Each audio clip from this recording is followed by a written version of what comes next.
भैया घूम के जाइए ना, ऐसे ही बस जाइए।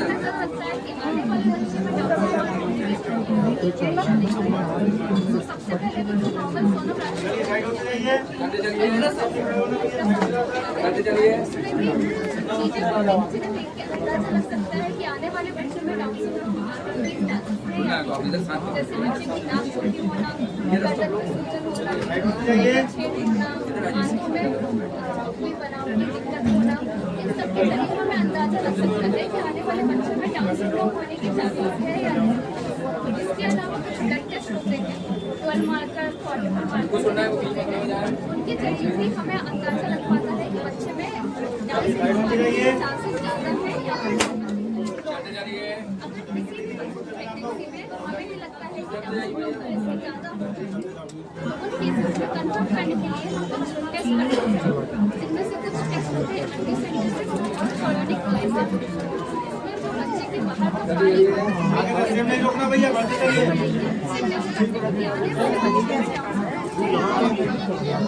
इसके अलावा हम माँ के ब्लड से भी टेस्ट करके देख सकते हैं कि आने वाले बच्चे में डाउन सिंड्रोम है या नहीं।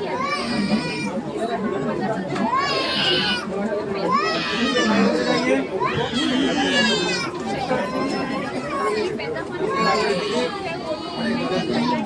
इसके अलावा फैमिली का सपोर्ट बहुत महत्वपूर्ण है। सपोर्ट ग्रुप्स भी होते हैं जो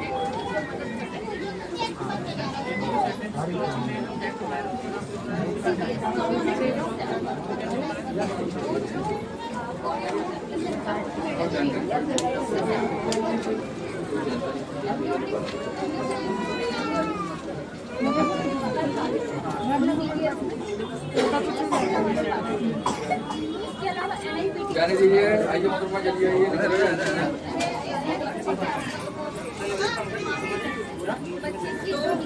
प्रेगनेंसी में जो है माँ का खून और बच्चे का खून एक दूसरे से मिलते हैं, है ना। तो अगर हमें बच्चे के खून की जांच करनी है तो ऐसी तकनीकें हैं कि हम यदि माँ का ब्लड सैंपल ले लें, अगर हम कहें कि गर्भ के आसपास के पानी से निकाल के हम जांच करेंगे तो हम प्रेगनेंसी के गर्भावस्था के अंदर जा रहे हैं। तो लोगों को लगता है कि गर्भावस्था के अंदर अगर जाएंगे तो बच्चे को खून को कुछ होना जाएगा। तो इसलिए कुछ ऐसे टेस्ट भी आ गए हैं जिसमें हमें प्रेगनेंसी को छेड़ने की जरूरत नहीं है।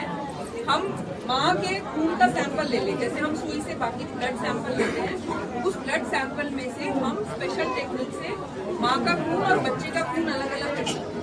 बच्चे के खून के सेल निकाल करके उसमें हम टेस्ट कर लेते हैं कि बच्चे की गुणसूत्र की बनावट कैसी है, ठीक है।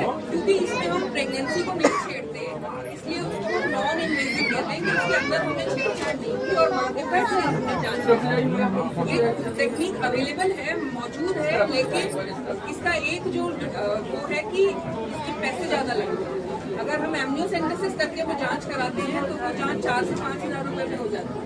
लेकिन अगर हम ब्लड से स्पेशल टेक्निक से सेल निकाल के जांच करते हैं तो आज की डेट में भी वो जांच जो है 15,000 से 30,000 के बीच में होती है।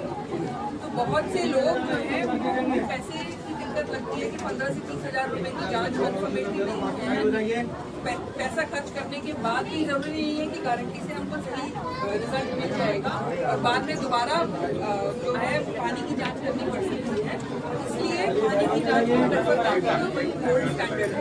बट उसमें भी जो है यदि हम 100 लोगों की जांच करें 1% मतलब बहुत ज्यादा कोई दिक्कत होने का उसमें नहीं है। सारी सावधानी के साथ ही वो जांच की जाती है और उससे हम बच्चे के सेल निकाल के आँख से देख सकते हैं कि ये बच्चे के सेल में गुणसूत्र कैसे है।